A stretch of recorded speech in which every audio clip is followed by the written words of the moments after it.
All right, so as I'm working on color holds here, my color holds are really dramatic, right? They're all using the gradient that I used for full spectrum color, but at full opacity.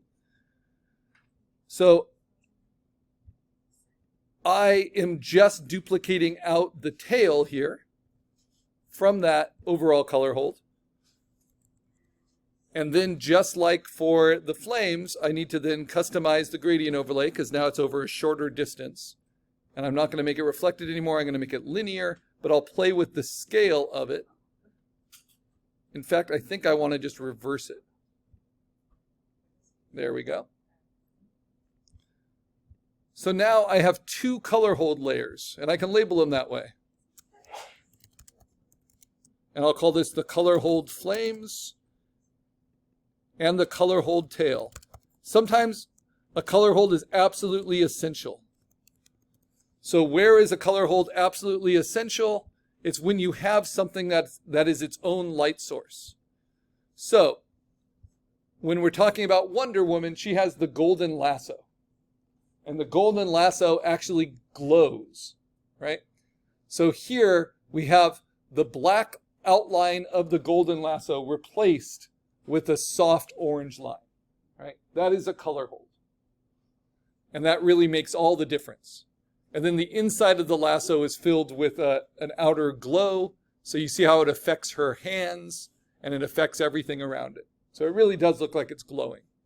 Even in this example, right? Where we saw flat color, duotone, soft edge color.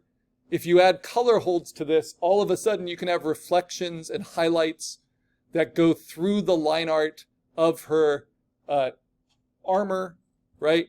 Gives highlights to the full bleed of her hair. All of these things are on top of the black line art.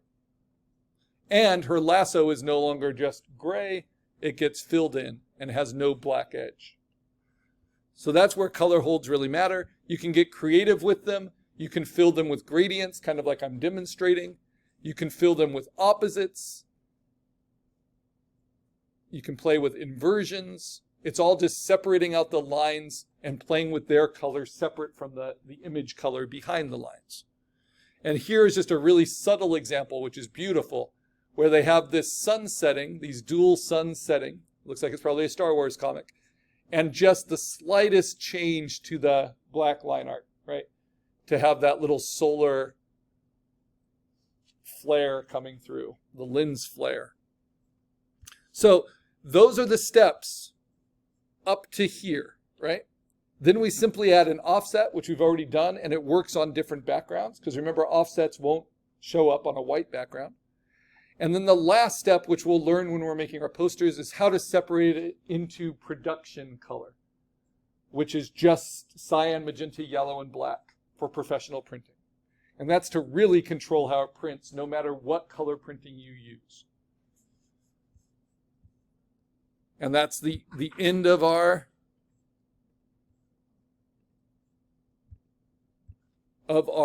digital coloring exhaustive search. So with those skills, this is how these kinds of things are built, right? Whether they're duotone, whether they're soft edged, whether they're flat color, whether they're full spectrum or not. And then one of my favorite working colorists is this guy, Nate Simpson. And you'll see his process here. Now, none of this is easy. You have the digital inking on top of the sketching. And then you have the flat coloring and the flatting, right? And then the local color and then the duotone. And he starts with duotone hard edge. And then he softens it. And then he plays with it. And then he'll do like little full spectrum things and then selected color holds until you get to the finished result. And that takes 10 to 15 hours for each page of his comic. And one of his comics takes 4 years to make, right? Because he's doing it all himself. Yeah, one issue takes about 4 years. So far he's done 2 issues. He might if he keeps it up. I think he's on a break with it right now, so I don't know if there'll be an issue 3. But it's a great comic. Non-player. And he works as a game designer in Austin. So this is kind of his commercial illustration work. Yeah, it is for that Freeman movie. Yep. This was just for a movie review of it. So this is called editorial illustration. All right. So to finish this off, I think this looks pretty good, but I can play with these color holds. I can always play with their opacity, right? And this would also be like how you make little highlights on things. So I can do one more color hold. And it doesn't need to be copying my black line art. It can also just go over the top of it. So my last color hold is just going to be a little star. I kind of always show this because it's a really simple color hold to do. I'm just going to fill it, edit fill with white. And you see that's going to replace, that's going to replace the black line art in the printing, but right now it's just hovering above it, right?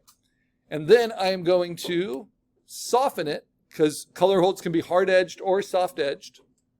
So I'm going to say filter, Gaussian blur, under blur, Gaussian blur, so I can control it, right? So I want it to be like that. And then I'm going to shrink it down a little bit, just using free transform, and place it. Maybe rotate it. And to maybe go with that, I'm just going to take that opacity down a tiny bit. And I'm going, not too much. And then I'm going to take my full spectrum color hold, right? And I'm going to select out just the horn.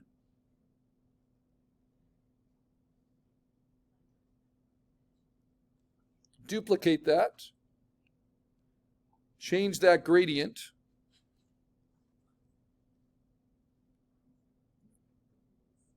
I'm going to use iridescence. Want something pretty bright, so something like that. Okay.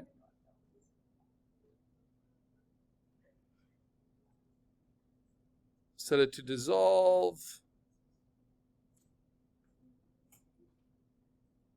I like that subtle blue in there.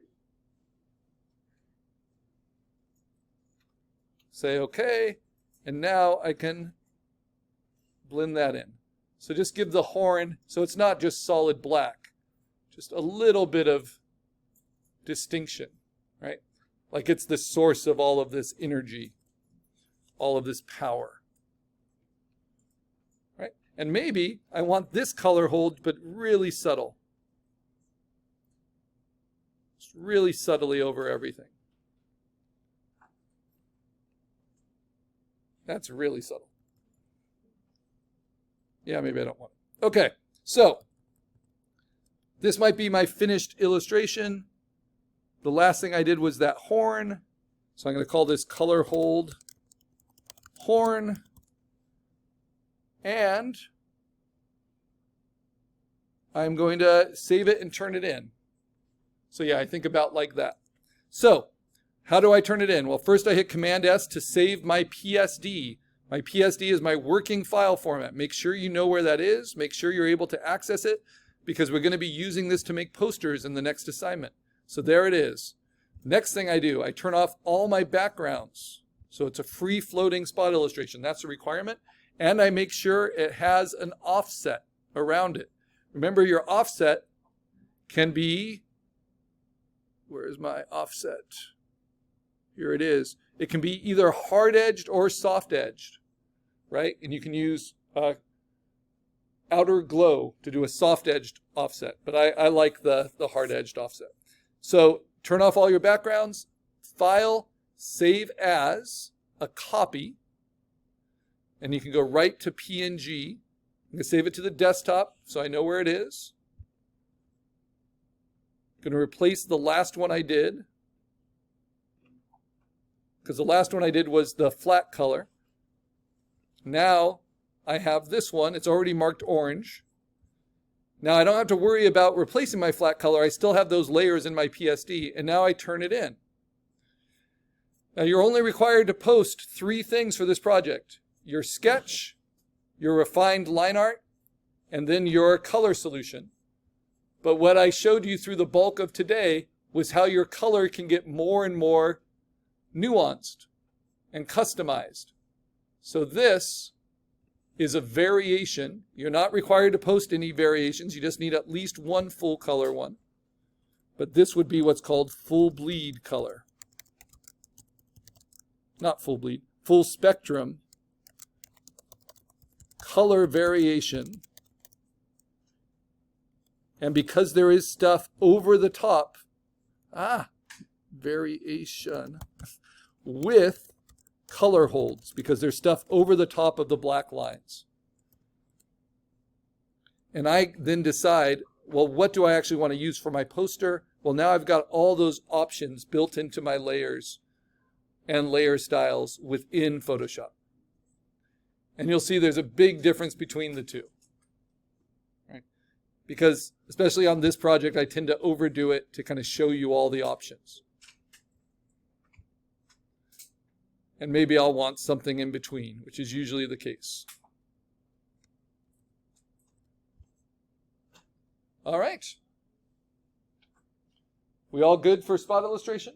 And remember, we have lab hours till 2 o'clock today. So I'll post those videos.